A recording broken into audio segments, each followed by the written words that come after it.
are now streaming worldwide on RadioOnFire.com and the Radio on Fire app. Giving you more talk, more news, and more music. It's Radio on Fire. Your man Diamond K in here, RadioOnFire.com, the DiamondKShow.com.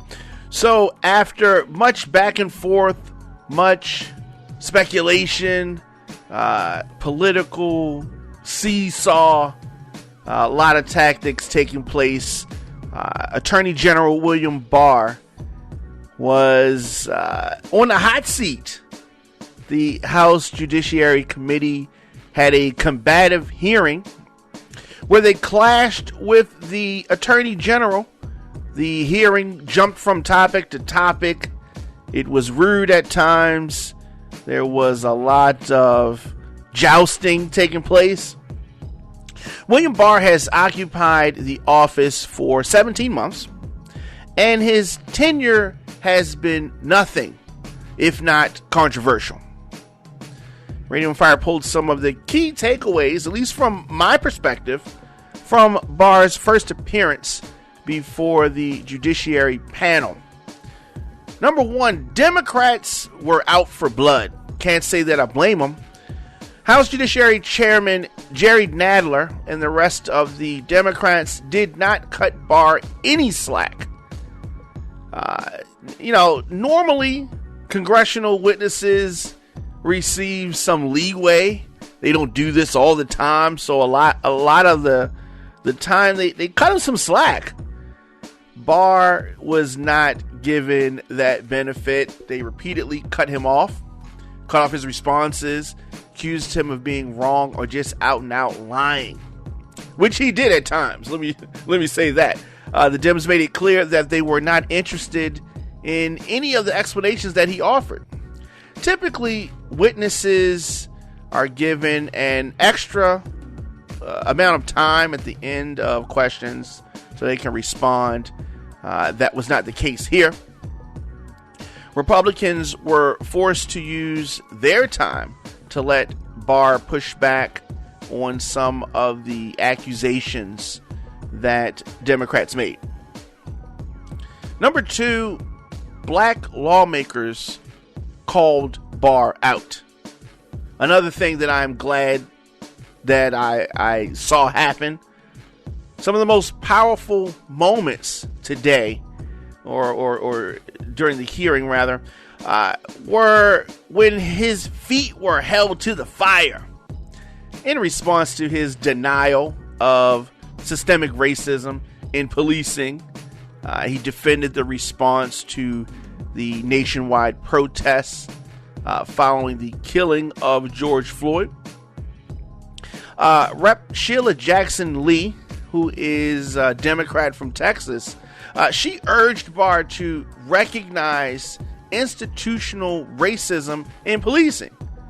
And he disagrees that racism and all of that even exist in the police department. Another thing that he is clearly wrong about. Number three, the GOP highlighted attacks on the police. This has happened, okay? Republicans had their own strategy to show that the attacks on police have occurred. They have. Jim Jordan ended his opening statement with a long video which was spliced together describing descriptions of peaceful protests with scenes of violence and rioting that have occurred in recent weeks, including attacks on police. So this has happened. However, generally speaking, the protests are peaceful, but you do have elements that are intertwined that want confusion to happen. There are a lot of different agendas at work. Barr joined in on the criticism, questioning why Democrats were not condemning violence. Here's the thing.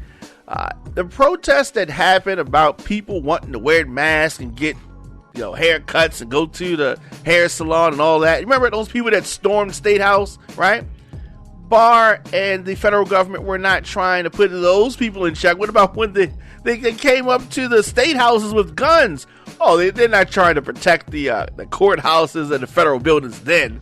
They're trying to protect them from people that are protesting and wanting equality. Very typical of this administration. Very typical. Number 4, Barr says that he is independent of the president, but clearly he shows otherwise. We've seen him show otherwise. In his opening statement, Barr declared that he was independent from Trump. He skillfully avoided answering questions about whether Florida's GOP governor, Ron DeSantis, was doing an incredible job, as Trump has said in March. He said in springtime, right? And this is, Florida has been a disaster. Barr deflected by going after a Democratic governor. Of course, did Cuomo do an incredible job? Barr asked. Of course, talking about Andrew Cuomo. Barr blamed the Obama administration for problems with COVID-19 testing almost 4 years after he's been out of office. Still blaming President Obama. He said that this is a function of the Obama administration's mishandling at the CDC. You want to talk about mishandling at the CDC? This president is very guilty of that. It's a false claim that's been made by Trump and other Republicans blaming President Obama for this. Initial faulty coronavirus testing was developed this year. Let me say that again. The initial faulty coronavirus test was developed this year, but somehow it's President Obama's fault. Barr also said of the president's tweets, "I don't pay attention to that unless they're brought to my attention." If you remember, earlier this year, AG Barr said that the tweets hindered him in doing his job, prevented him from doing his work. But now he claims he doesn't know what happens on the tweets unless somebody brings them up to him. Another lie from AG Barr. He also made ridiculous claims. Number 5 here. Ridiculous claims about voting. Another key instance that Barr has backed up Trump is on the voter fraud claims tied to mail-in voting. Of course, the Russians can't mess with the votes if you mail it in and you do it that way. They can only, hack the system day of. But they don't want you, Republicans don't want you to vote by mail. They don't want that. So Trump has continuously falsely claimed that this will lead to massive fraud and rigged elections. He would know about that, wouldn't he? Barr said during the hearing that a full vote by mail election has a high risk of significant voter fraud. Of course, there's no evidence of that. Republicans don't want people to vote from home for one simple reason. There are less of them than of Democrats. And if everyone votes from home, then more people will vote. If more people vote, they're just less, the numbers are not in their favor. So they don't want people to vote. They want to make it difficult for people to vote. You have to go out to vote, and some people are just going to say, I don't feel like voting, I don't want to do it. And that's going to help them stay in power. This is the thought process of conservatives. So those claims just wilter under close scrutiny. Rep.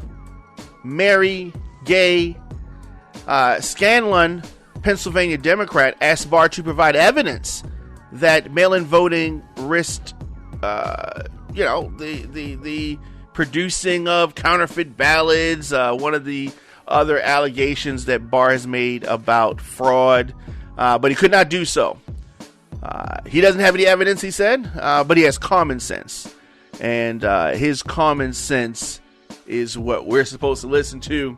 This is a instrument of the president. He's supposed to be the lawyer for America, but he is the attorney for the Trump disaster that we are in the midst of right now.